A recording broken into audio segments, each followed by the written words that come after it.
Good morning, y'all. How you doing? It's your boy Joe Lockett. Y'all know it's Coffee and Conversation, y'all. Y'all know what time it is. Y'all got y'all coffee? Man, I saw the butterscotch. Let me tell you, it is something good. How y'all doing today? Man, I have to thank y'all each and every week. This show is just throwing off all kind of numbers. You guys are in my inbox. You guys want these different guests. We're working on trying to get some of them. Don't get me wrong, but we always find the best guests around the city, and we have guests coming in from out of town now. Y'all be surprised about it. We got some new guests gonna be coming on Coffees and Conversations. And also, I always want to thank our host, one of our big sponsors, Filter Coffee Parlor, right here downtown in Birmingham. If you're in Birmingham, come down to Filter Coffee Parlor, hey man, and get this coffee now. I got my own coffee coming out by the end of this year. We're working on it. It might gonna be by name, gonna get a cup of Joe. But until then, y'all, make sure y'all come out to Filter Coffee Parlor right here on the south side in Birmingham, Alabama. Today, I got a good show lined up for you. I got a friend of mine, and boy, when I say she's beautiful, woo, and she's tough. Been a good friend of mine for some years. Have watched her work the city, do a lot of good things. This show is going to be different in America because this is something that a lot of people don't want to talk about, and it's very important to each and every family. When you get in trouble, when something happens to your child, something happens to your auntie, your cousin, or you know that uncle that's always getting in trouble. You know your son, y'all mama, y'all know sometimes your son, he's bad. He's gonna get in trouble. Your daughter may be that one that you know that you got to keep some money laying around, right? Well, I got somebody in the building, man. That when you get that phone call late at night, the one that we don't want to get, but sometimes we do. Who do you call? What do you do? Honestly, until I sit down and talk with my friend, and I didn't even know she was doing it. But until I talked to her, I knew about bail bondsmen. I knew about, you're supposed to do something, but I didn't know the ins and outs. I didn't know how much work it needed to be done. And I did not know. Make sure you got your phone, get your coffee today, but also grab your phone because there's a phone number I'm going to want you to lock in. Okay. Because when your son or daughter, uncle, cousin, mama, dad, and got in trouble, they're going to need a what? They're going to need a second chance. I'm saying it for a reason. They're going to need a second chance. But there's a lady that's on my show today. She goes by the name of Quani Carson. She's in the building. And she's going to tell all about how, if you get in trouble, how to get a second chance. And we're going to go through her story. How did she get to the point when she started her life in this other realm of what she's doing and giving people second chances? Welcome to the show, Quani. Thank you very much. How you doing? I'm doing good now that I'm here. All right. You look kind of official here. You got the badge on and all this good stuff. Name Okay. tag. The name tag. How you been doing? I've been doing really good. You liking all this heat? Somewhat, yes. You get a little older. You don't like the heat, Right. even though I'm from California. I got a text message from you this morning. Said, Joe, I'm on my way because I'm down to jailhouse. Yeah. Yeah. So you're working still. And your phone been blowing up since we've been sitting here. Yes. Yeah. Always working 24 hours a day, 7 days a week. So I want to go here because I want to get into the bail bumps and pause of it, and that's all good stuff. Okay. But I do want to know a little bit about you because I don't know a lot about you yourself. Right. Were you born here in Birmingham, Alabama? No. Where were you born? I was born in Inglewood, Los Angeles, California. Wait a minute. Cali? Yes. So you were there with Governor, was it Governor Newsom? Yeah. So, yes. So how long did you live there? A while. Whole then school? Then I went to Houston and Dallas, Texas. Oh, you just bougie. I know what bougie's supposed to look like. So did you do your elementary or high school in California? Where? No, I came here. Okay, do tell. How does this work out? Ooh, well, it's probably part of the reason why I do what I do. Okay. A lot of people don't know my story because I do not look like what I've survived or been through or born into. Okay. A lot of people know my stepfather. Yes. Cleve Eaton. Yes. Cleveland Eaton. Yes. He was out of Fairfield. But my biological father was from Texas. Oh, he wasn't. Okay. So he had his grandparents, my grandparents. Mm-hmm. His parents were major real estate insurance company owners. Okay. Built houses, subdivisions, insurance. Mm-hmm. And they were pretty prominent in Texas. He was the only child. Okay. So my mother met him in Texas, and she wanted to be a movie star, so she moved to LA. Okay. And my brother and I were born there. So you have a brother. I have a younger brother, an Okay. older sister. Okay. Out of blended families, there were at one time 11 of us. Okay. We have lost a few to addiction and things of that nature. Half of my family's in politics and law enforcement, and the other half have been in and out of the system.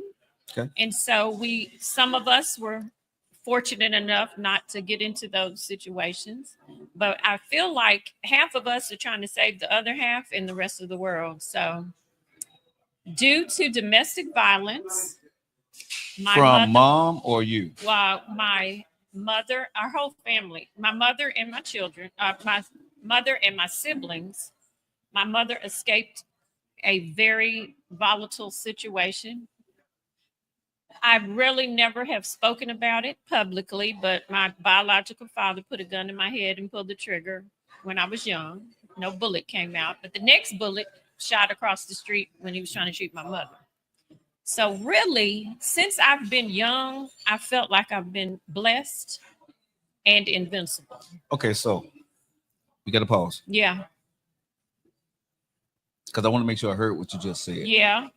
Yeah. How old were you when your father did that? I was probably, I think 5 or 6. He had my brother, my little brother, and he was holding us like hostage and said, and he told my mother, if you leave, I'm going to kill him. And she looked at us and took off running. And in conversations with her about that, she felt like, because she was battered a lot, that he was just playing. He was just joking. But he actually pulled the trigger. And to hear a gun and that bullet, that should have come out, and when he clicked it and nothing came out, I'm sorry. The next time he shot, it was at my mother, and she was running zigzag across the street. But that bullet hit one of the houses he had built in the subdivision. And the police came. Nobody did anything. My mother wound up in the ER. But after she got out of the hospital, my grandmother from Alabama came and got us. Wow. And so that's how I came here. Went to elementary school here, went to Ramsey. Okay. Went to University of Alabama, but I've always been about sorting out chaos. So nothing surprises me anymore. So let me say first and foremost, I'm sorry. That's okay. No. We as Black people got to stop that. Yeah. Right. I know you're strong. I know you're independent. Oh, yeah. Right. However, on Coffees and Conversations, right? Yeah. I want to make sure that you understand, for you and for me as a man, I'm sorry. Because no child should have to go through that. You know what I mean? Right. And you have to live with that thought that your father, the man that's supposed to love you, actually did that to you. Yeah. And we can sit here. I'm not going to tell my story now, but I have something similar to that. Yeah. You know what I mean? And so we be strong in front of people, but people need to understand that these conversations, why I have these conversations with people, because we got to start being more out front, because stuff like that, we can't continue to keep it a secret. Right. Because we're not helping. You're not helping when we keep things a secret from other people. You know what I mean? So for me as a man and the alpha men that know how to treat a woman and kids, I'm sorry. But when you say you went through that and see where you have come to and why you do what you do, this is why Coffees and Conversations is so important. Because see, people can see you out there in the glamour part of it, but you got it out the dirt. There's a reason why you went through this here. Right. And you go to the biblical part of this, right? Yeah. You have to look and say, I'm asking you, right? You're kind of God led, right? Like, it's something inside of you, like, okay, he spared me. When you sit back and think about this, it probably hit you when you're 5 or 6 or 7. But as you got older, you're like, damn, man, he spared me for a reason. Then you have to figure out what that reason is. And then something, and let me ask you, did you feel like that? I'm speaking for you, but let me ask you. Go ahead. Immediately. Okay. Like, I remember jumping over my parents in the floor fighting, trying to climb up this little ladder my mother had. Mhm. Because at that time she had all these pots and pans hanging from the ceiling above the island. And I thought in my little bitty body Mhm. that I could climb up that ladder, grab this pan, hit my daddy in the head, and Mhm. save my mother. What color were the walls in the room? This color, this light color, White. What color were the floors? brown, Mm. and the pots were copper. Mm. And my father flung me like a dish rag. And how old were you? 5 or 6. And the reason why I ask you those questions, right? Because I Yeah. want people to understand. Mm-hmm. At 5, a lot of people don't remember stuff, Oh yeah, I remember. but you that. remember that moment, right? Yeah. Like it was yesterday, Oh yeah. right? Yeah, yeah, yeah. But it's not with me constantly No, in the no. forefront of my head. Right. But it's why when I get calls from people Mhm. and they're in a desperate situation Right. or they want to get someone out that Right. has abused them, I won't let them. Let me ask you this question. We're going to get here, but I want to ask you when you was Mhm. 5 or 6 years old. Uh-huh. Do you think God gave you a second chance? I know he did. So when second chance came, yeah. We're not going to go there. I just Okay. want to ask you a question. Let me do Okay. this. I got you. Go ahead. I got you. So when you went from Texas to California. No, I went from California to Texas to Alabama. Okay. And your father was with you during the time from California to Texas or just to California? Oh yeah. Okay. So he didn't come to Alabama with you. That's a whole nother story. Okay. He came to Alabama to make sure we didn't live. So he was looking for you. Oh yeah, he found us. Okay. Yeah. So when you got to Alabama, you was under your grandmother's care. Well, we lived with my grandmother, and my Okay. grandmother here, she and her On your dad's side or your mom's side? mother. Okay. She had gas stations here on Greymont and Bush Boulevard. Okay. Yeah, she and her husband at that time. Yeah. So we stayed with her for a little bit, and my mother has passed a year ago, but drop dead gorgeous. Mhm. Drop dead gorgeous, and married within a few years, and married my stepfather. And one of the first things he said to me was, "Let me handle your daddy, and nothing will ever happen to you again if And it I never know did. about it." You know what I'm saying? Mhm. And my father, my biological father, until the day he died, referred to my stepfather as my daddy. Mhm. But I went back to Texas. I was going to go to Prairie View A&M, where my brothers and sisters went. Mhm. But my grandfather, on my father's side, had gone to the bank in the middle of the night with the key.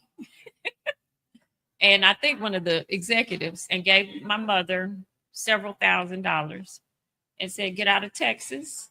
He's going to kill you." And we did. We left. But by the time we got from Texas to Mississippi, my mother got a call at the hotel because my mother was battered. And she did tell my father's mother where we would be. Wow. So she left a message, said to call. And when we called, my grandfather was dead because he had gotten into an argument with my dad about that money. And so I lost my granddaddy in this tragedy. Right. And I was told, I remember that, don't come back to Texas. But I went back to visit my grandparents, my grandmother, and my dad. Mhm. But my grandmother died shortly thereafter. You think because of what happened to her husband? No, she had cancer, didn't want to tell anybody. But she was a tough woman, tough businesswoman. Mhm. And so I didn't go back to Texas, but I had praying grandparents. And I know that's why I'm still alive. Wow. So when you got here, you said your father, stepdad, he was my dad. I call everybody, he's my dad. He's your dad, but for you, he might as well have been your stepdad. Yeah. But gotcha. He made sure I took care of him. He took care of me. I took care of him till the day he died. Out of Fairfield, a man's man. Man's man. A man's man. Wow. I married a man that looked just like him. And you know what the I love second about time. you now, as you were telling the story, but when you talk about your dad, Yeah, your face changed. I know. Your face completely It's changed. okay. Um, so what did he do to make your biological father stay away? Do you know, or is it something you don't want to talk about? I don't know, Okay. but I know that anytime my father referred to him, there was a tremble in his voice, Mhm. and he was very respectful. And I never had another problem with him. That's good. I don't know That's good. if they had a conversation They on had a the conversation. phone Oh, they had a conversation. or if they have saw each other, because dad traveled all over the world, Mhm. and I never asked him. The statute of limitations is probably up, right? Right. Whatever went down, but he never indicated that there was any type of anger, Mhm. and we were very calm. It was calm after that. Oh yeah, So you went to Ramsey. yes. Okay. Was you valedictorian and all? How was you in Oh school? goodness, no. When you go to Ramsey, you Wait a know, minute. listen, Wait a everybody minute. is smart, right? To a point, yeah. Everybody.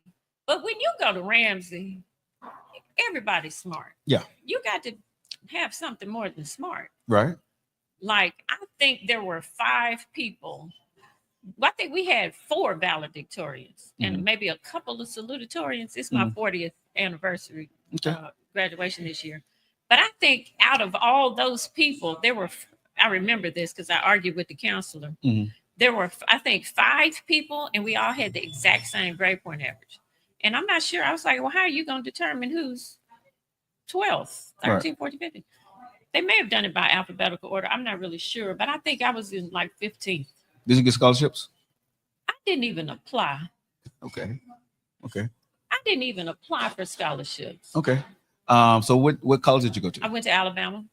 Okay. Alabama A&M or Alabama Roll Tide? I'm Roll sorry, Tide? Roll Tide, Roll- the the- University of Alabama. Okay. All right. Yeah. So was Bear Bryant the coach back then? No, I went in 85. Okay. Yeah, Okay.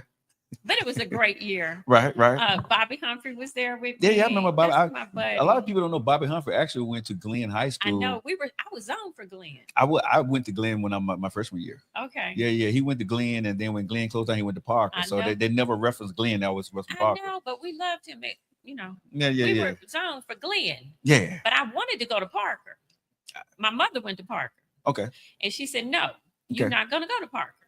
So let me ask you this question: when you went to Alabama, you did all 4 years there. Oh yeah, So what did you major in? pre-law. Okay.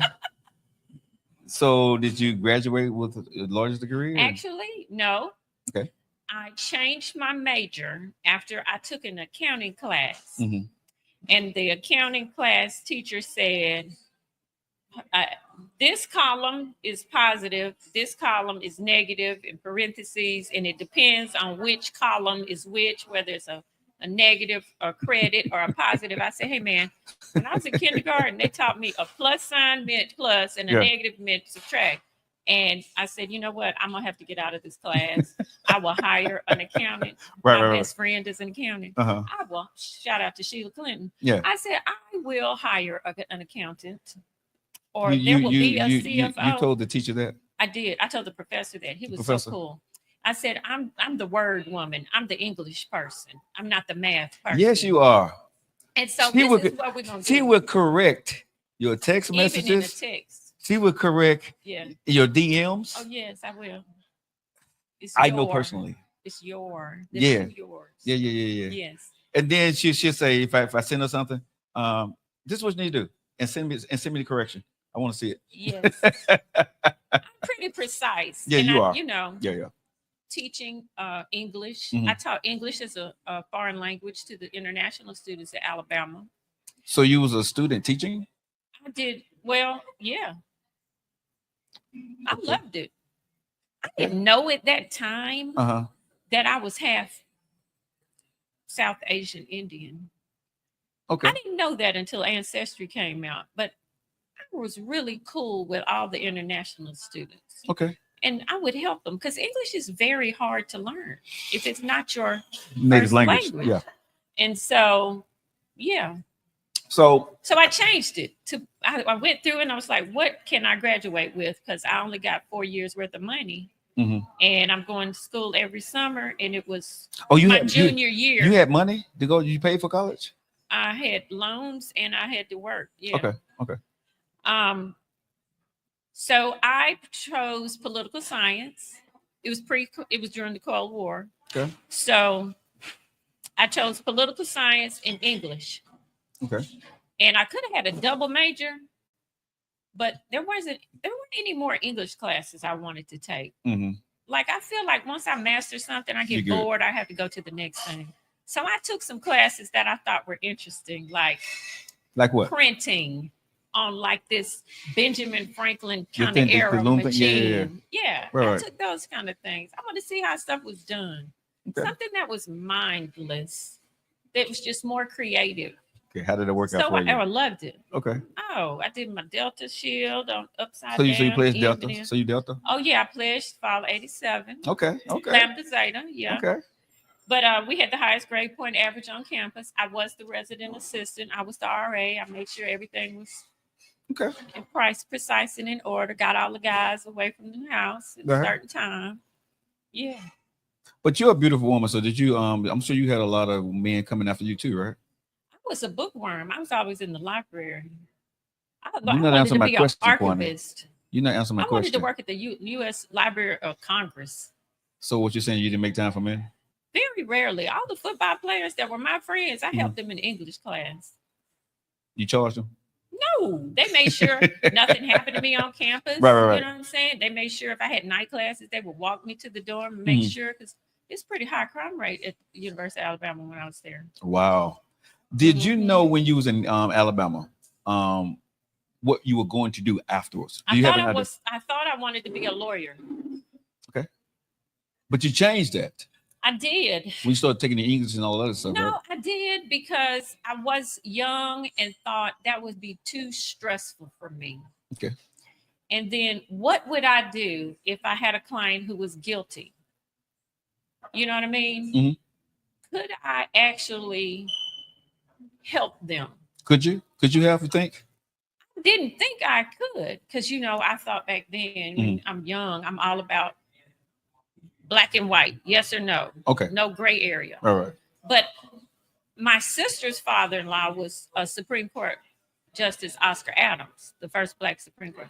So I would get him to look over my legal briefs. Mhm. I didn't type. I never took typing. So I would do these papers and pay somebody to type them for me, You're And good at paying people to do stuff. Yeah, it's a That lot you don't of wanna stuff do. I don't like to do. And I figured those people are experts in those areas. Right. I'm going to let them do what they know they're very good at. Right. But the things that are minutia for me, I just don't deal with. Like Me too. the cooking and cleaning, that's not me. Me too. No, I'm with Halle Berry on that. Yeah. I'm with you on that. No. Yeah.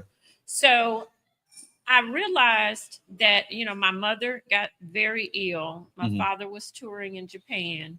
So I had to pivot in my career to Mm. take care of my mother. Mhm. And a guy named Frank, who was a dispatcher at the city of Birmingham, said, "Hey, you always used to get in trouble for talking in class. You need to turn that into a positive, right? Mhm. Take a negative, turn it into a positive." Okay. When I would get in trouble for talking in class at Ramsey, eventually I started writing notes. And my notes were long, they weren't, I'd have to explain the whole thing for you in a piece of paper, right? And so he said, Are you one of the people that if you write a long message, you expect me to give you a long answer back? didn't when you read that thing earlier, what you said, this is long. I didn't did. write that one, but that's Yeah, how I write. she wanted me to read this diatribe, y'all, before the I show. didn't And write it though. I know, and she still wanted me to read the But whole it's very, thing. and then I took speed reading in college. Okay. I took speed reading. Things that I thought I would need or that were fun, right? Mhm. I jump around a lot. You see how I just did that? You got to Yeah. catch up. But here's the thing. That's fine. But how do people get along with you? What? Because yes, I'm just Do this you get conversation. along?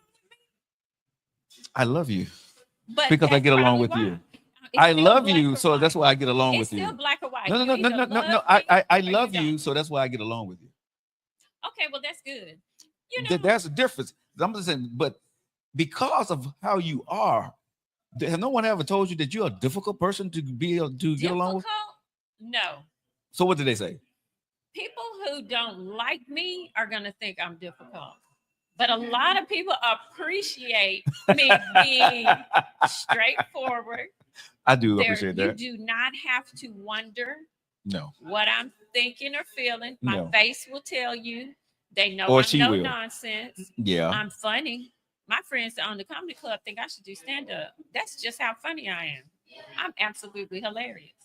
You know, I used to Corny? run with Sinbad. Corny, I'm telling gonna you, tell you, I'm You- your friend. You are one opinion. Here's the other thing. Don't folks scared of you because I you're know not. they're not scared of me. It's a lot of people that aren't scared of me. You say some outrageous things that It's can not the one that be outrageous. that kind can be funny. No, it's not outrageous. People sometimes don't like the truth being unfiltered, I can see that. right? But that's me too. I've made my career on that. That's who I am too. Right. Yeah. So I get that part, but I'm not funny. I'm hilarious You at are moment. funny. But at moments I can't get up and do a set. I probably could, but one of my other best friends, Maribel's wife, told me my delivery is not funny. She That's- said you're hilarious, but it's your delivery. Like That- it's that just part. deadpan. Yeah, You yeah, got to see. work on that. You know what I mean? I'm Yeah, like, yeah. I don't want to be a comedian. Yeah. I want you to respect me, or you can fear me, or you can like me, or you can love me, or you can hate me. Just whatever it is. It own is what it is. Just own it. Just have a valid Because you do. reason. Because you do. Just have a valid reason. So when you graduated from what year did you graduate from Alabama? 1989. 1989. And so when you graduated from Alabama, you went to where? Went into real estate for a little bit too, working because that's kind of what my family Your wanted family me was to doing? do Yeah, was yeah. to do the real estate. But you know, Texas real estate, savings and loan, all of that kind of hit. But what I was going back to was Frank at the police department Mhm. told me I need to speak for a living. Right. See, you like telling people what to do and where to go. You should be a dispatcher. Yeah, you do. And you could learn that really quick, right? Yeah. He's over there laughing because it's true. Yeah, it's very true. He don't even know me. But you see, he he picked laughed up on at me. See, I am funny. He's laughing with you. He's not He's laughing. laughing with me, but it's true. See, yeah, you see, most comedians don't tell you they are comedians, but go ahead, That's Corny. okay. And I went to Mountain Brook Police Department. I love coffees and conversations. I went to Mountain Brook Police Department. Marty Okay. Keeley was my chief. He's Okay. a U.S. Marshal now. Okay. And that was a very interesting time period. I was there. So almost a you was a decade. dispatcher. I worked in the jail. I searched the female. So let me ask you this question: for your attitude, when people call you with some They loved nonsense, me because let me tell you, my voice Uh-huh. would always be at one Monotone? level. Okay. Even though they were calling with very tragic things. the transport, I understand. I don't. Oh, But, but I'm talking about the crazy stuff. I couldn't let my voice indicate my emotions. Yeah. Okay. And so I would just center myself. And if they called, like people would call and say some pretty awful things Mhm. because they couldn't tell my nationality or ethnicity on the phone. And Right. some of them were pretty bad racial. So things. how would you answer the phone when somebody called? Somebody called 911. I need help. I need the police over here now. 304 St. Charles Avenue, Software, Birmingham, 35211. You would Yeah, say they what? didn't go through all that. Okay, Back but- then people were just screaming in the Okay. phone, and we were trained pretty rapidly Okay. on emergency 911. We had to actually give not medical diagnosis, Mm. but you would have to give the steps for how to do CPR and things like that. And of course, that was a while back. So Right. we had cards that we were. So what was the reading. first thing somebody called if you when you You doing would just say dispatching? Mountain Brook Police Department, emergency And then they 911, call how and can then I they help start you? telling you what do you And do. they start telling you what's going on. Like, I found my child in Yeah, the yeah. basement and there's Right. blood everywhere. I'm like, Right. okay, ma'am, is your address X, Y, and Z? Because it pops verified? up on the screen. No, not back then. You said Really? 89, Yeah. not 2009. Right. So you would have to get their address and So physically. I have to ascertain it, but I also had a foot pedal so I could, when I spoke on that mic Mhm. on the radio, Yes. it would mute so the person couldn't hear what I was saying. Mhm. And then I would simultaneously key that mic, ascertain the address if I could. This is why it's important to know the city that Mhm. you're in, because sometimes people would have car accidents, not Mhm. know where they are. They'd say a business that they were Right. in front of. So I would have to get the car that was in that area Mhm. and key the mic or key the radio and say for signals as to what that type of call was, Okay. and simultaneously listening to what somebody's saying. Right. Like it was a lady jumped out of a window one time, and I thought maybe her husband had pushed her, whatever. I always assumed the worst and worked backwards, right? Right. But I was really good Wow. at it. I was Okay. trained by the best. Okay. So I became the second best, Okay. in my opinion, right? And then they used some of my calls for training purposes, but we had police and fire. And back then Okay. we had headsets and a cord. Nothing was wireless, right? Okay. Right. So sometimes if it's only two people in the room, Mhm. then I would have to do the police and the fire, like get up and run around to the other side of the console Mhm. and just handle everything. Wow. But again, I'm good at controlling chaos. Right. So it really didn't It worked bother out for me. you. So how long did you do that for? Almost 10 years. Wow. Then I worked in the jail. Okay. There were maybe often one female police officer off and on. So Mhm. I had to search all the females, process everything, Mhm. keep an eye on the jail. Mhm. There are men and women in there every 30 minutes. We had a lot that we had to do. So during that 10-year period, did you have your son then? I had 3 children Okay. in 5 years. Okay. To you with your husband? Yes. Okay. And so how was that for you, working at the jail and It being was a mom and stressful. being Part a of wife? the reason why I got divorced, because we sometimes had to work doubles. If somebody called in sick, you have to you stay right on in there. So that's a tough relationship. That's a tough job with it to Oh have a my marriage. gosh! And I had 3 kids. Right. Right. 1, 3, and 5, and Right. 2. Did 4, you and ever 6. think about quitting and just being a mom, just being stay-at-home mom, or do Never. something different? No. Wow. No. Wow. No. Okay. I was trying to help. Remember, I got this kind of Wonder Woman thing going on where I think I can help everybody. Right. And I did quit. It got really stressful. Let me ask you this question since we're here. Yeah. During that time, now hindsight is 2020. Today, you're Monday morning quarterback for that situation. Yeah. Would you have quit? I did quit. No, I'm saying earlier to save your marriage, to do more with the family. No. Okay. I would not have. Okay. That was the incorrect spouse. Because of the spouse. It was Yes. if it was a better spouse, do you think you would have? Did your kids? Do you feel your kids missed anything of you because you worked so much? Probably. But when I did quit that whole year, I did not work. I took my kids wherever and did whatever and enjoyed it. And then I realized because I was the breadwinner. And that's just how I'm gonna say that. I understand. Yeah, you know what I mean? And so, yeah. So how tough was that? Because going through what you went through with your father, Yeah. right, and your family situation, and then you come back to a situation where you find yourself maybe some similar to that. Did you look at yourself like, man, why is this like history repeating itself? Did you feel that in shape, Well, form, I or fashion? think sometimes people are great boyfriends. Sometimes people start off as good husbands, Mhm. and then children become a part, and then maybe they're not great spouses and fathers at the same time. Maybe they don't know how to be a Right. parent. They haven't been a parent All right. before. The dynamics are such that I'm making all the money, right? You didn't hold it over his head, did you? No, but I don't want 4 children either. Huh? Like, if you want me to come home after I'm working 16 hours, I have to sleep. Right. I can't cook for you. I Right. can't clean the house. I need to sleep. Right. And so if that's what you're expecting me to do, this is the wrong partnership now. And that's how I'm going to leave it. Gotcha. And then, Understood. if you start the talking dynamics. to me crazy and want to Yeah. put your hands on me, then we got Wait to a minute. So you went through. so we got to skip on past that. Yeah, we're gonna skip on past that. Yeah, then. Okay, so- gotcha. Okay, all right. And that's why I'm no nonsense. Right. Don't scream at me. Don't Mhm. put your hands in. Don't try. One marriage, 2 marriage? Oh, that one. No. Then I got married again many years later. Okay, all right. So, are you close with all your kids? Yeah. Okay. I only have 3 now. I have 2. Oh yeah. I'm close So with they're all 18 months apart. them on purpose. I didn't plan any of them. Why is that worthy of coffee? I didn't. It was crazy. In fact, when I had the Same first one- father. of course. Let me tell you, when Nothing I was planned. No, when I was in labor, 1, with 2, the- or 3. none. Quantity. I'm telling you, when I went to the hospital, listen, I was in labor, and you know what those people told me? They said, "Are you going to come back and have any more kids?" None of my nurses had children. Mhm.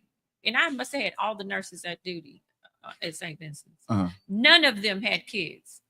I said, ma'am, this hospital will have been torn down and turned into a parking lot before I come back in here. Like, I have almost died. I have been in labor for 12 hours. You know what I'm saying? And you went back again. I was back in there. Never say never. And then with the last one, that was so simple and easy. I said, oh, wow, I see why people keep having kids. It's not that bad. All this screaming and hollering. That wasn't my experience. So, yes, I was pregnant from 92 to 96. So what do your kids do? Well, one is photo, video. Okay. That's the youngest. The middle one, chef. Mhm. Oldest, cybersecurity. Okay. Speaks Japanese. Okay. Okay. Mhm. I need to speak with him because I speak Japanese. How does he speak Japanese? I said, no, I need to speak with him because I speak Japanese Oh, myself. yeah. I put Yeah, him yeah. in Montessori. My kids were educated like I was in Montessori. What? Montessori, Maria Montessori has schools. Okay. I don't know nothing about that. But anyway, No, they. don't okay me. I But it's don't okay. know what that is. What's that? It's all right. It's a different teaching method. What the hell that mean? It's a private school that's all over probably of the world. Okay. Maria Montessori was the founder. You saying it like, I ain't got that kind of money, so I don't know what you're talking Oh, about.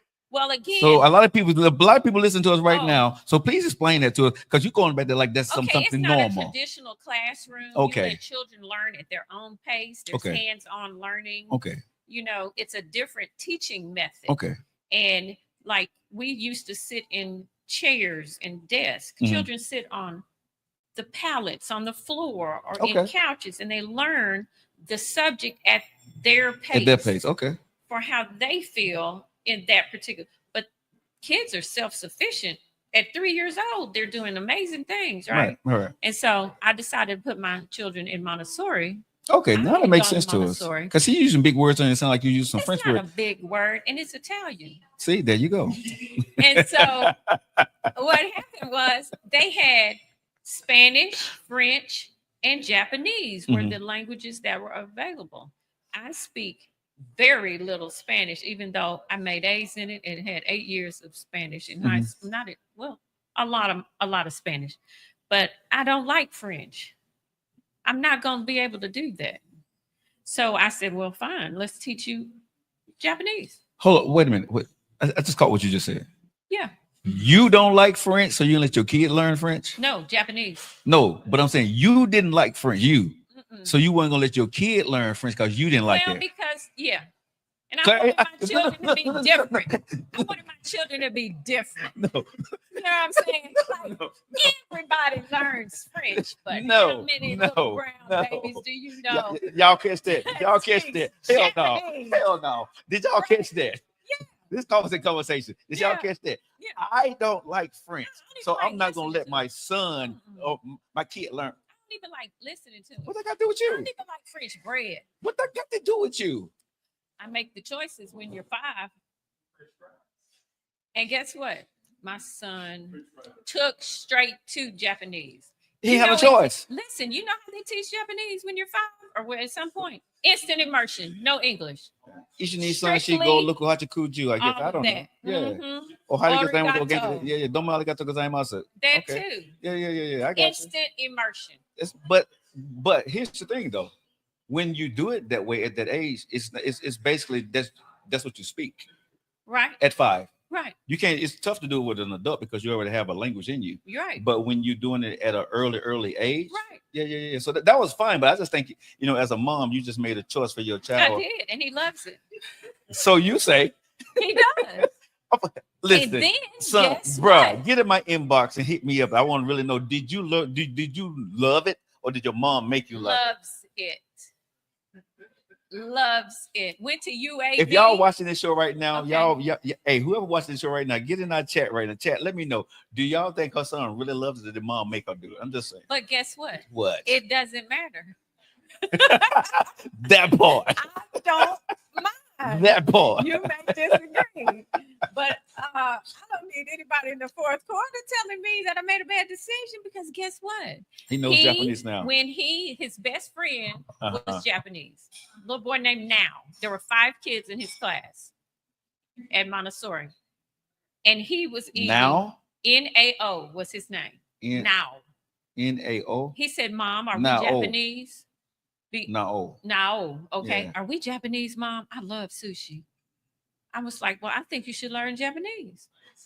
And guess what? He took to it. He ate at that Japanese restaurant right down the street here while he was at UAB. Mm-hmm. He loves it. So he Blackanese. Okay. He's not Japanese. He's Blackanese. But you know, he's Blackanese. I would take my children, all three of them, Mm-hmm. wherever, nail salon, hair salon, wherever. Mm-hmm. And I would tell them, sit right there next to Mm-hmm. each other. They would have their books. They would have their toys. I think they say your son is in the chat. Oh, no, it's okay. Helene? Oh, that's okay. Who is Helene? So that's one of my dear friends from the University of Alabama. Everybody thought Hey, Helene, we how were you doing? biological sisters. Look, but Helene, did she force her son? I'm just asking Helene. she knows. She was there. So, Helene, talk to us. She knows. She knows. That's my sweet. She gonna ride. She probably gonna ride with you though. Well, She gonna she's an support you. AKA. I'm a Delta, and we're the best friends. Well, that's good. How about that? That's strange. Okay, it's not strange. It's not strange. Okay. All right. I love her. And she We love knows you it. too. Selma's finest, most beautiful woman is Selma. No offense to the rest of them, but she also knows. You know, people don't know where you are from. Right. I didn't know where I was from, right? But Mhm. I didn't know my ancestry. We didn't Mhm. have that back then, Right. But So are you mixed for real? For real? We're all mixed, aren't we? I ain't talking about that. I'm talking for real. Yeah, I did my DNA. Okay. I found out that On which side? on all sides. No, your mom's side, your dad's. On all sides. This conversation is going. Favorite food is Indian food. Okay. Like I Like will what? What's your eat favorite at Indian food? Bay Leaf. Okay. I will eat at my friend Kiki owns Silver Coin. I love Indian You want to eat a food. bay leaf out there? Oh gosh, yes. Okay, let's do that. Oh, thank you. During the pandemic, I had so much Indian food just to keep me kind of calm. You know what I'm saying? Her son Don't is worry here, about y'all. all that. Don't worry about all that. Don't worry about all that. I have DoorDash paid Hey, for a her year. son is here and she won't But let let him me tell talk. you something. Uh-huh. When it was looking kind of scary out Yeah, there yeah. in the streets, I said, I need me some garlic naan. Uh-huh. You know what I mean? I need me some comfort food. So and today that's I my want you to comfort order my food. food because I want you to order me something. Okay. All right. And mango lassi. But I mean, What it the just hell is kind that? of You're too it just sweet kind of yesterday. kept me chill like Yeah. this. I'm not worrying. You know, I lost so many people. I lost my dad that year. I lost my husband 6 weeks after my dad died. Mhm. I lost my uncle. Wow. Everybody lost family, right? Yeah. And so I was like, okay, I think maybe if I eat the curry, Mhm. you know, maybe it'll help my immune system, that kind of thing. So I was really eating a lot of it. I eat a lot of Mediterranean. I Had like a Mediterranean. birthday party in Macario. There's a place over in I think over there like Homewood, Green Springs, where Purple Onion is. Okay. There's a Mediterranean I place have over not there. been there. It was good. I went there. Let's go there. I'm gonna take you there. Okay, Let's we'll go go there. where Yeah, I yeah. like Taj India. I like Saffron. I like Taj on India. 280. Yeah.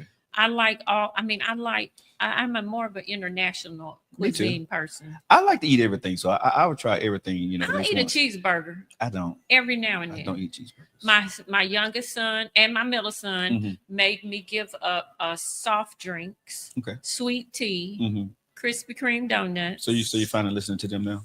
I always listen to them. I just would buy a case of extra sweet tea and drink it. But I haven't. I don't drink You know, it anymore. a little birdie just told me you don't listen to your kids for real. I do. That one doesn't think I listen to, but that's because you know. Yeah, I y'all don't just have tuning a in right father now. anymore, and so my youngest thinks he's my daddy. If y'all just like it in right now, we live at the Filter Coffee Party, y'all. We got Kwani Carson in the building. She's a bail bondsman, and we're gonna be talking about that. We're getting to that, but this is her story. And when you do call her or you call her company, you're going to understand why you need to call her. You see why she cares. You're going through the ins and outs of her life. So please understand why you listen to this story. We are going somewhere with this, but for us to get there, a lot of times people don't know the people that are helping you. They're helping you because of what they went through, they want to help others. All right. So the one and only Kwani Carson in the building, and she's telling me this hilarious story about the food that she loves and all this other stuff. Oh, I love to eat. And we're going to do that.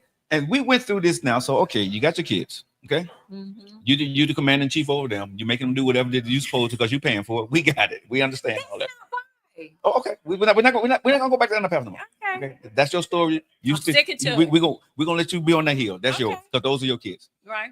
So when you went through what you went through with your kids, right? I want to go here because I Okay. asked a lot of my guests here. How's your relationship with God? I love God and He loves me. Okay, so when you was going through all this stuff, Yeah. with your kids from from your father, mom, Mm-hmm. grandmother to your kids, how did you feel and how close were you to God, especially when you started going through the tough times with your kids? How were you with God? This may seem very shocking to you. Sure. Before I had children, I wanted to be a nun.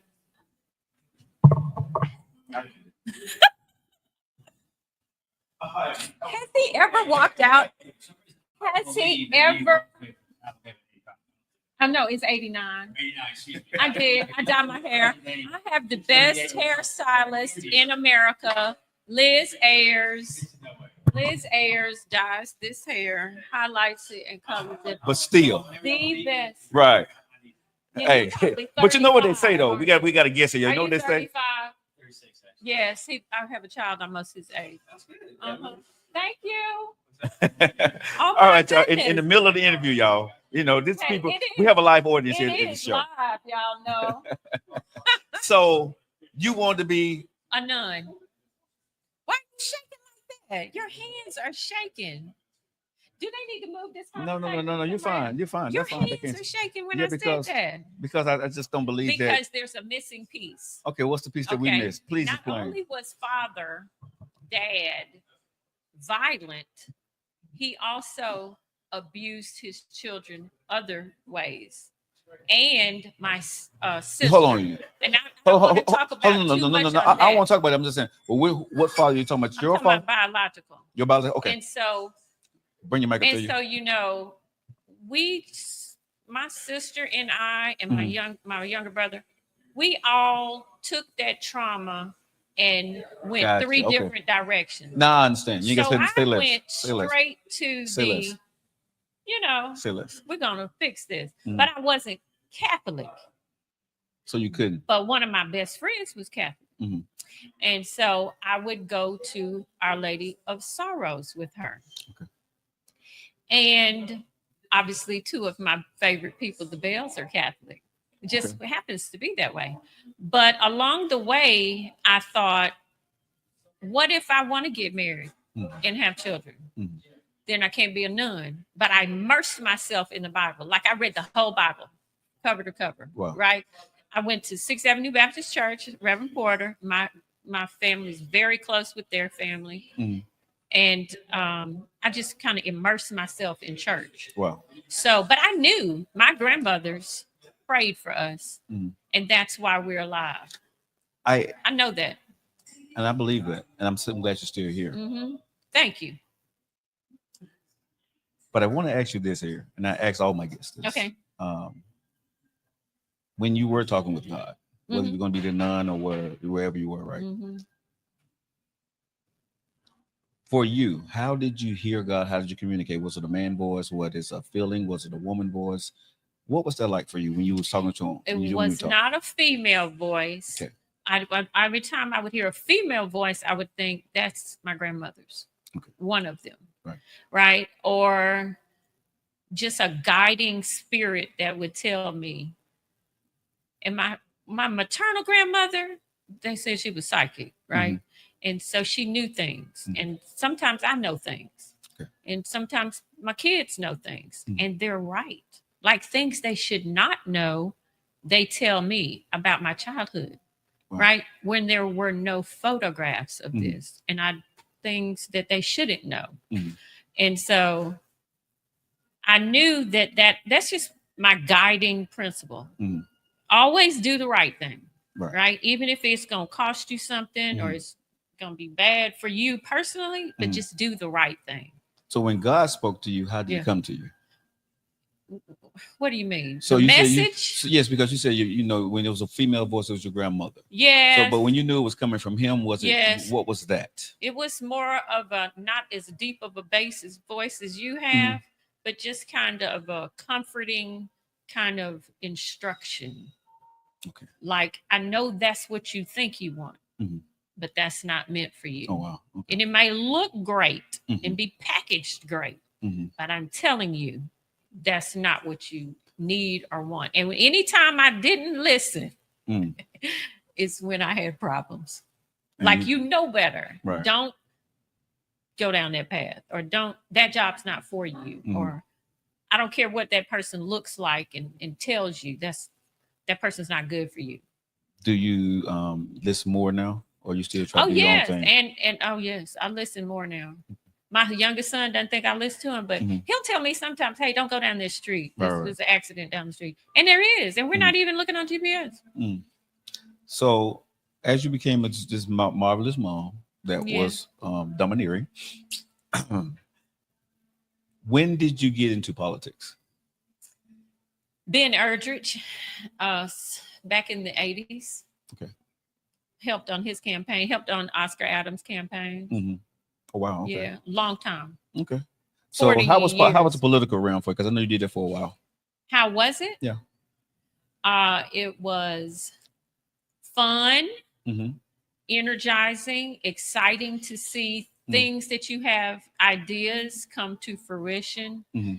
Disappointing sometimes because you might not have enough time to get everything done that you thought you could do. You know, I had actually had the best opportunity when Mayor Bell and President Obama were people that I could just reach out to right there. Mm-hmm. That is the pinnacle. Like, nothing else can top that. And for people who don't know, you work closely with former Mayor Bell. Yes. What was your position with him? I was the right-hand person. He's left-handed. Mm-hmm. So it was my job to make sure anything that needed to be taken care of was taken care of to the best of my ability. But I would speak for Mayor Bell in different things, bring my ideas, sounding board. I was the liaison to community development. So I worked very closely with John Colon and Amber Colon and the whole team, Matt Chernock in community development. You know, there was a short amount of time to get a lot of things done. We had inherited a $78 million deficit. We had to pull things together to make sure, you know, they would roll out in a planned amount of time. I didn't think we'd be there more than 4 years. You know what I mean? Finishing the unexpired term of Larry Langford, and then the state changing it so that the elections ran simultaneously with the city council. So we had an abbreviated second term. Right. So yeah, but it was very exhausting as well. So that was another challenging time as a single mom. Were you married during that time? Some of that. I got married in the middle of that. Okay. 2 years in. So in the politics, because again, you know, your life, it's fun, challenging, but it's also complicated. Yeah. As being, and I'm going to speak, you know, it's Coffees and Conversations. Being a Black woman, having a high position, having to overachieve and prove yourself more over and over again. Right. And then being a mom. Yeah. And a wife. And a wife. Yeah. And then you having to be basically the fixer for everybody. Yeah. So how was that for you? It's my nature. No. Okay, I get that. You're great at that, but I don't know any better. But, Kwani, come on now. I hear you. Okay. You're good at everything you do. You can fix everything. But there's a time when you slow down, the room is quiet. Right. Who are you? What is that? When after you had this chaotic day with your kids, with the mayor and everything else, and then you go into that room. Something to eat. Okay. How many hours can I sleep? Right. Like while everybody else was sleeping, Mayor Bell, Sharon Bell, myself, whoever, we were up till 2 and 3 o'clock in the morning, like every day. So, okay, maybe I can sleep from 3 to 6:30, right? And then while I'm sleeping, I'm thinking the stuff that we got to do. You know what I mean? I would walk back into City Hall at 5 o'clock. And the reason why I'm asking this question, Kwani, because you have women that's high powered, fast like you, right? Yeah. And so where I want to go with this in this conversation over coffee is, how the hell do y'all get through those days, right? and maintain you, because you was everybody for Right. everybody, but no, I get my nails done. but I no, get a but hold on, massage. there was nobody for you. Oh no, I had a husband, 3 kids. That made The- me happy. Okay, but how was that? And when that time came, were you able to shut it off and spend time with them? Oh yeah. There was one particular incident where I was sitting at a restaurant Mhm. with my husband and my children in a thunderstorm.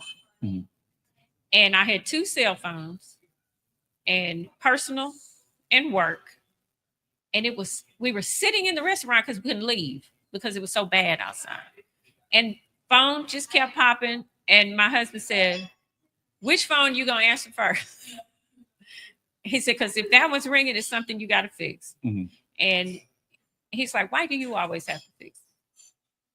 Don't they have people to do that?" And I said, "Yeah, you play football. Everybody has to play their position, right? If that person's not available, if they calling me at 11:30 at night, it's something major, Right. and I'm gonna answer it."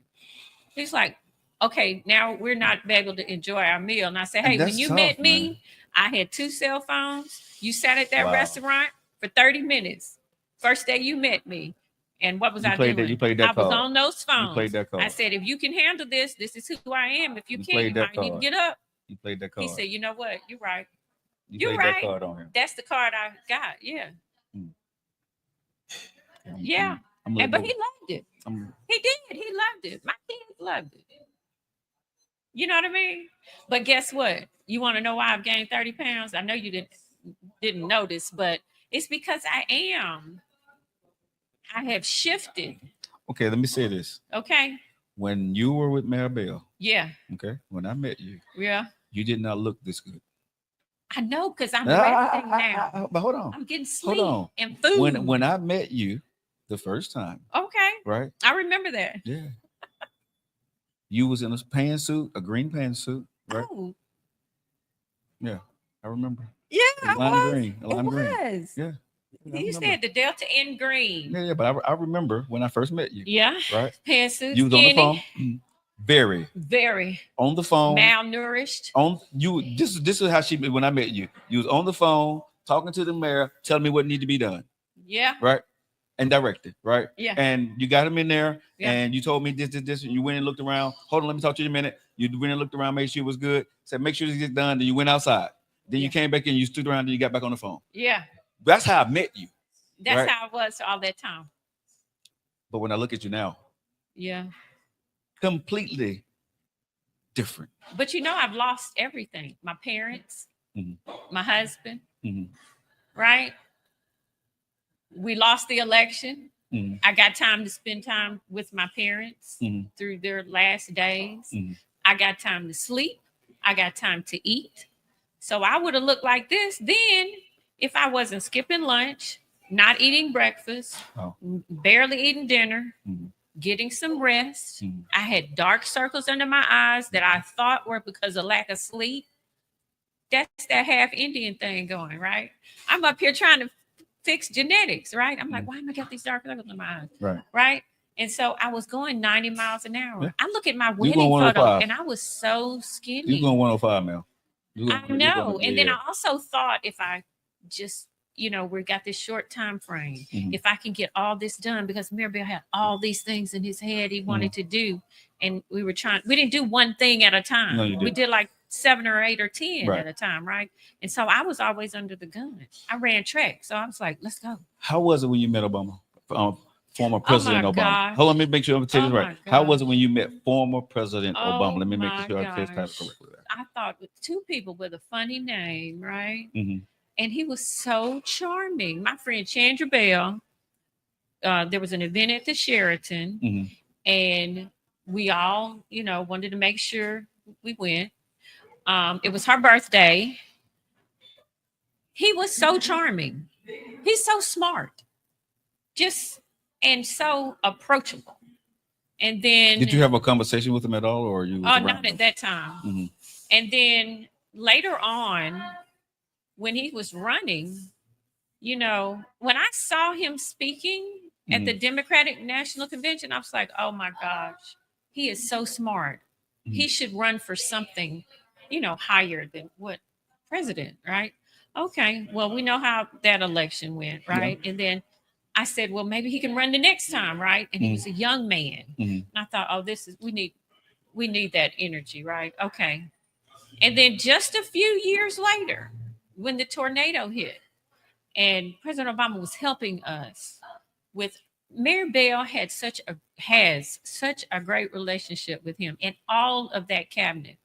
Anytime Mayor Bell was talking to them, he was coming back with funding for whatever. Wow. Right. Mhm. And so it was great. And then when Mayor Bell brought him to Birmingham, Lawson State. I remember I was there. Okay, they picked his Secret Service, and everybody was like, "You need to come behind the stage, and you need to sit here," and it was electrifying.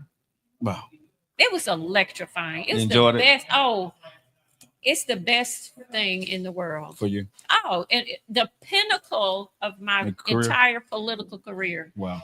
And then to go to meetings and have President Obama call in, and we're sitting there, and just incredible for him to say Mayor Bell is his friend, and Yeah. get everything. It's great. So, pinnacle, Pinnacle. chilling with the president.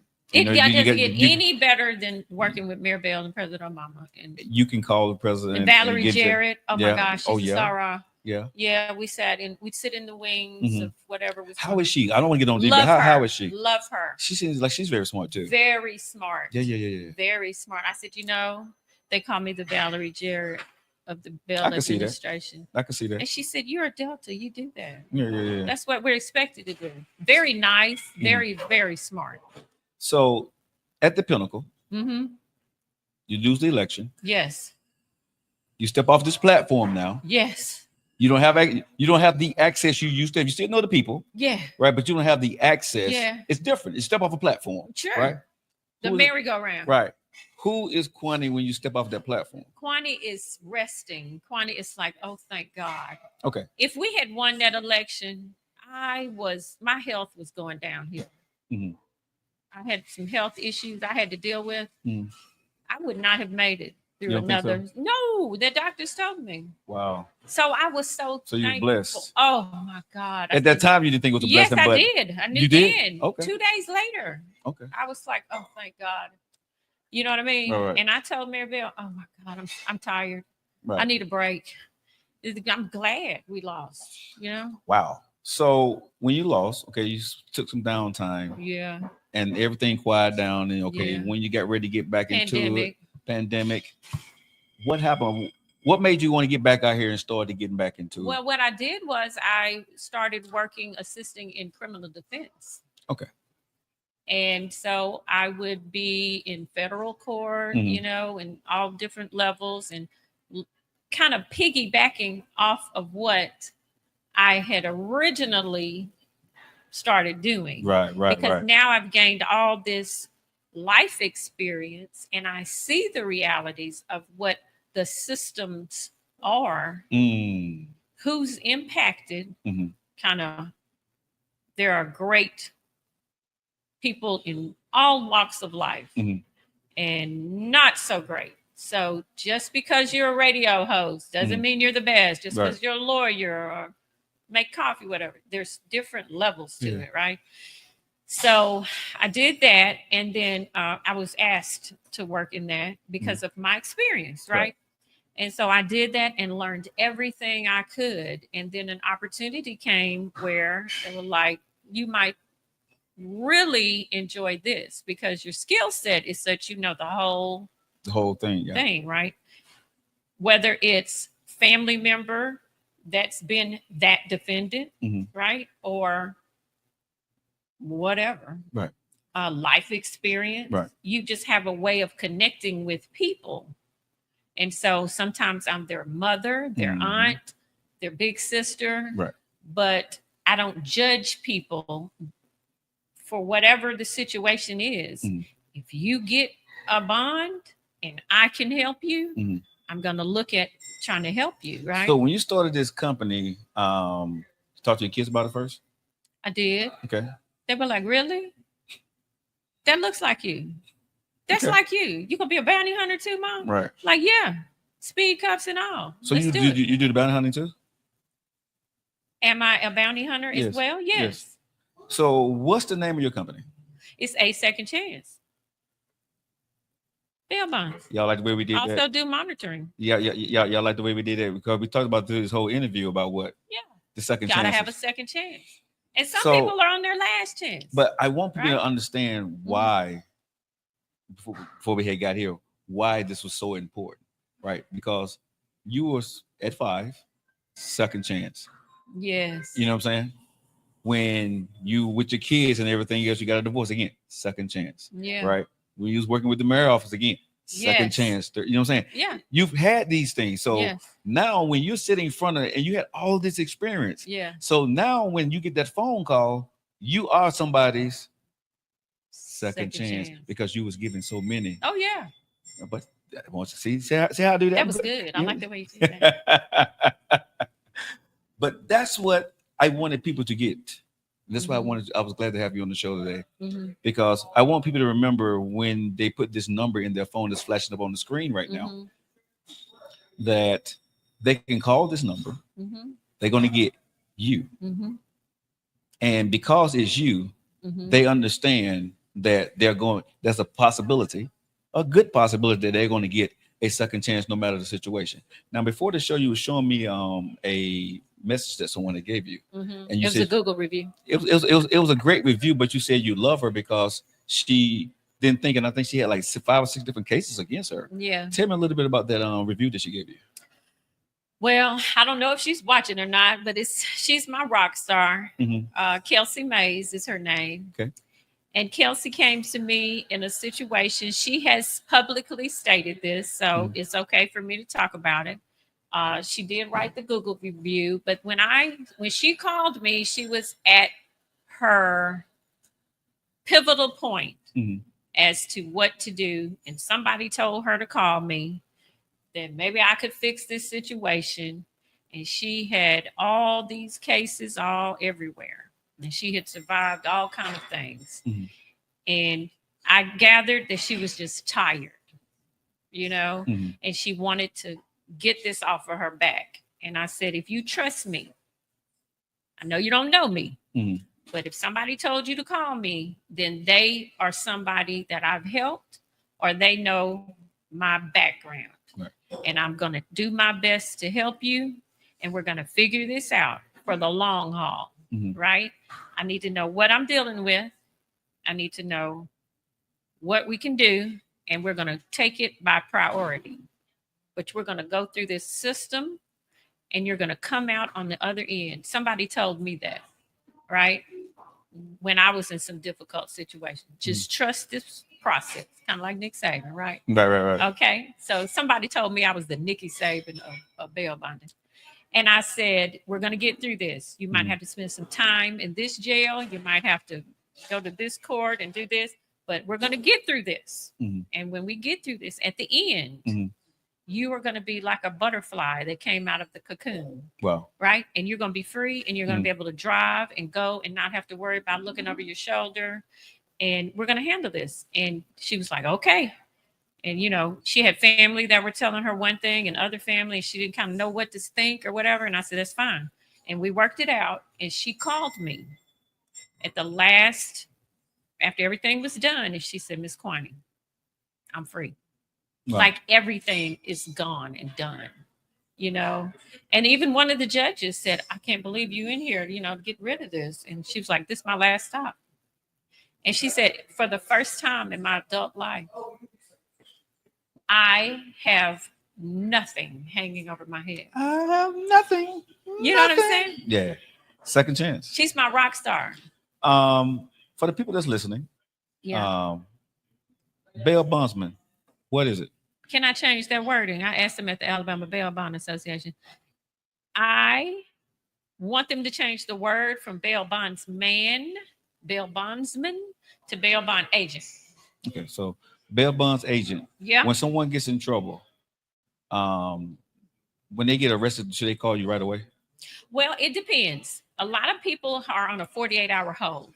Okay. You know, and that information won't be public. And the jail will not tell anybody what's going on. Okay.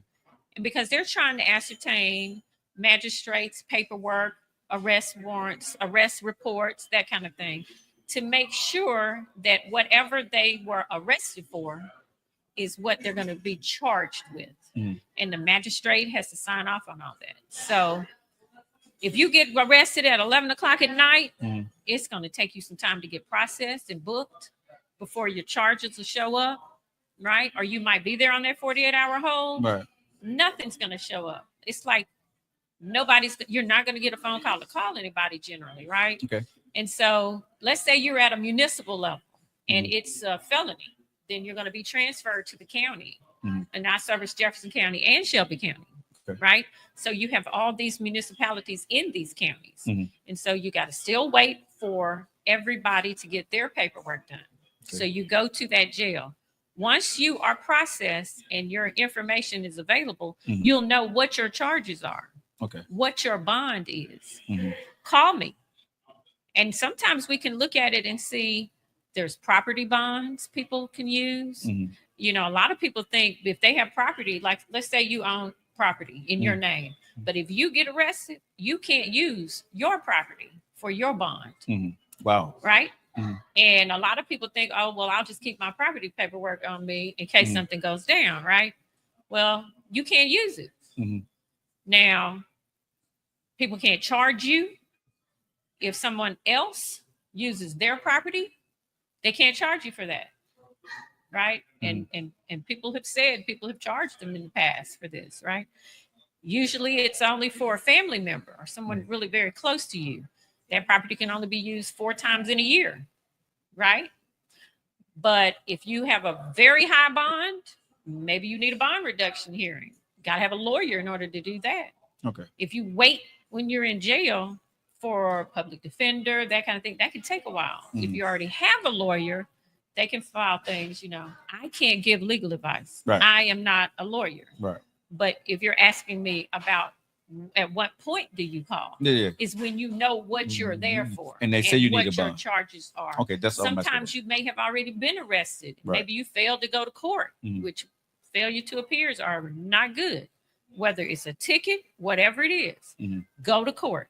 Gotcha. I tell my clients all the time there are only a couple of exceptions Mhm. as to why it's okay that you didn't go to court, and that's if you are no longer living, Mhm. right? Other than that, go to court. Okay, but you got to go to court. Gotcha. I don't care if your foot's hurt, Mhm. got a bad headache, or your trunk won't close, which I've had that happen. People, oh, my trunk won't close. You need to Uber.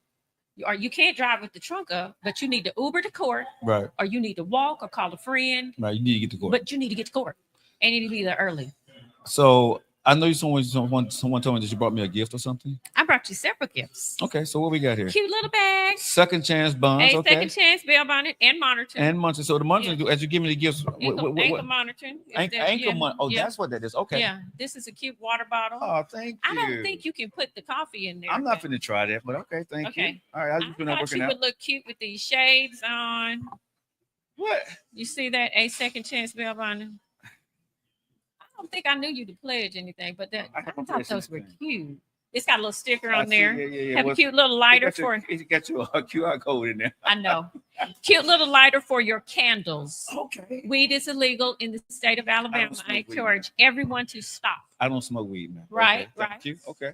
Second Cute chance, pen, okay. A second chance. Okay, you gave me the pen. I'm definitely gonna be using that. Okay. It says it's better to know us and not need us than to need us and not know us. That's the tagline. I It love has it says Shh, this pen has been stolen from A second chance bail. That's cute. I love that. Yeah, That's cute. cute little bag. We also have some cute.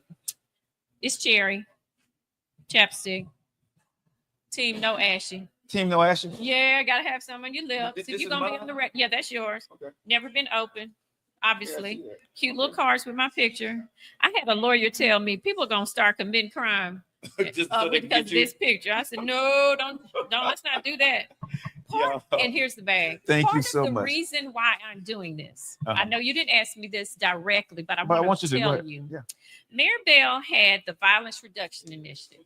Okay. And he used to meet with young people because what we found out was 10% of the population was committing 100% of the crime. Mhm. right? So he would have meetings with all the people that we knew were vulnerable Mhm. or victims or things of that nature, and try to figure out what is causing you to make these decisions. Mhm. And let's try to peel that onion back and give you those things, right? Mhm. Or those resources, because we have a lot of mental health, a lot of drug addiction, a lot of people whose family just doesn't have anything to do with them anymore. All right. I have tried to help the whole person. Like it's team lock it. Mhm. If you get in trouble, it's your co-signer, it's your parents or guardians or girlfriend or wife or husband or whatever, Right. and me, Mhm. right? And I'm going to be your advocate. Mhm. I'm not just going to get you out of jail. You're going to check in. We're going to make sure you understand what's going to happen. If maybe your court dates change, we're going to keep up with that. We're going to Mhm. make sure you're on the right path. I want to set you up for success, not failure. And it'd be great if once your case is over, you don't ever get into another jam, right? You don't ever make another decision that gets you incarcerated. And then you got to tell 10 people, man, don't go to jail, because guess what? It's overcrowded.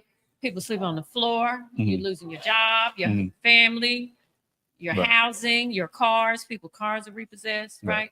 You got to have a co-signer, right? You can't just pay your own bail unless you have that, right? You know, somebody's got to be responsible for that whole financial liability, Yeah. right? And then if you're making $15 an hour, you can't sign but for so much of a bond, right? Mhm. But we want to treat everybody with respect, professionalism. We're going to try to help you as best as we can. You know, it's like a full service. It's a family. It's a full service, but you're going to take care of them. And I've recommended people to go to rehab. They're Mhm. like, I don't want to go. Mhm. I'm like, okay, but their family says, can you help me? Right. You know, this is what they need. Right. And over the course of time, they're like, hey, Miss Quiney, you know anywhere I can go? Right. Right. Well, Quan, I want to thank you for stopping by Coffees and Conversations. Thank you for having me. It was fun. Thank you. And y'all, if y'all do find yourself in a situation, I highly recommend make sure you do a second chance bonding the agent. Okay. As for Quani Carson, she and her team would definitely take care of you. I can vouch for that. She's a great person. She's tough, but she's going to tell you the truth. And if you do follow her process, you're definitely going to come out better than you were when you first met her. All right. Thank y'all. Y'all know how we do. We got special guests coming up next week, man. But Quani, thank you so much. Thank you for having me. You ready to go have lunch? Are we going to eat Indian? Yes. Okay, yes. All right, guys. We'll see you guys next week. Y'all know how I feel about you, right? I love you.